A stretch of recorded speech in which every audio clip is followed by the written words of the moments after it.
منہ ہے،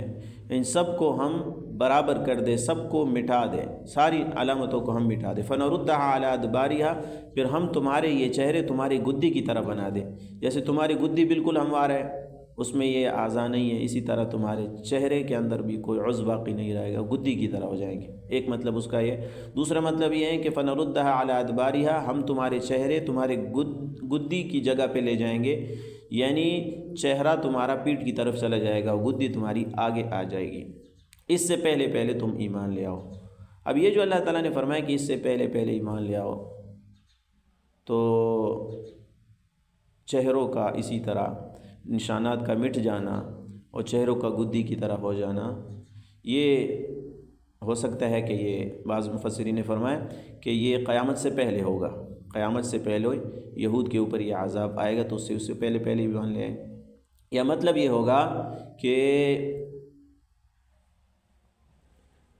اس طرح ہونا تھا، لیکن چونکہ اللہ تعالیٰ نے فرمایا تم ایمان لے آؤ، اور ان میں سے بعض پھر جیسے کہ پچھلی آیت میں آیا کہ بعض ایمان لا چکے تھے، تو اس وجہ سے وہ عذاب ان کے اوپر نہیں آیا۔ اور بعض مفسرین نے فرمایا کہ یہاں عذاب کا آنا ضروری نہیں تھا، بلکہ احتمال کے درجے میں اللہ تعالیٰ نے فرمایا تھا کہ ایسا نہ ہو کہ تمہارے اوپر عذاب آ جائے، اور عذاب آئے گا تو اس طرح کا عذاب آئے گا، لیکن چونکہ وہ پھر ایمان لا چکے تو اس لیے عذاب ان کے اوپر نہیں آیا۔ تو یہ تین اقوال ہیں مفسرین کے اس کے اندر۔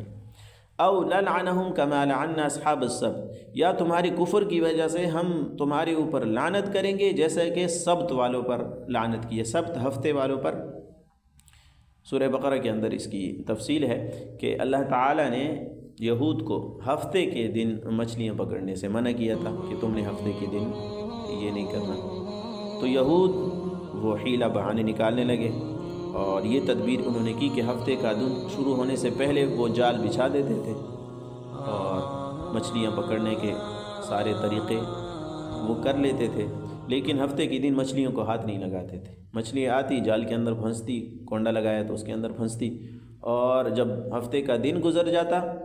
اور اتوار کی رات آ جاتی تو رات کو وہ ساری مچھلیاں پکڑ لیتے۔ تو یہ حیلہ بازی انہوں نے کی ہے، تو اس کی وجہ سے اللہ تعالیٰ نے ان کے اوپر لعنت کی، اور اللہ تعالیٰ نے ان کے چہروں کو بدل دیا اور وہ بندر بن گئے،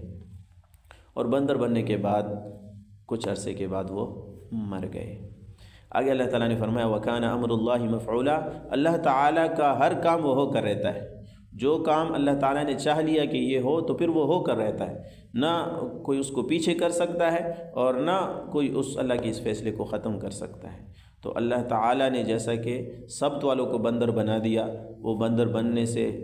وہ بچ نہ سکے، اسی طرح اگر تم بھی ایمان نہیں لاؤ گے تو ایسا نہ ہو کہ تمہارے چہرے بھی ہم چہروں کی علامتوں کو وہ بالکل ختم کر دیں اور تمہارے چہرے وہ گدی کی طرح ہو جائیں۔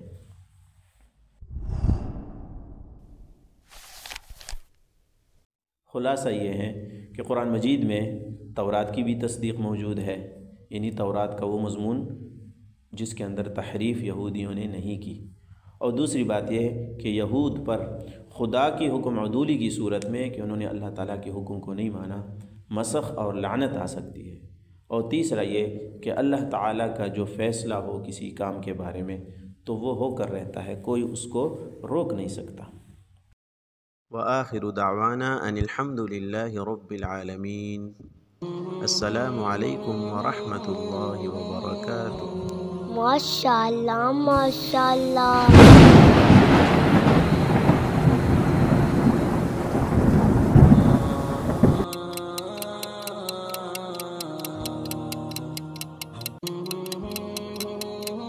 مصطفى مصطفى منبع للصفا سيد الأنبياء مشعل في الوفا كان في عطفه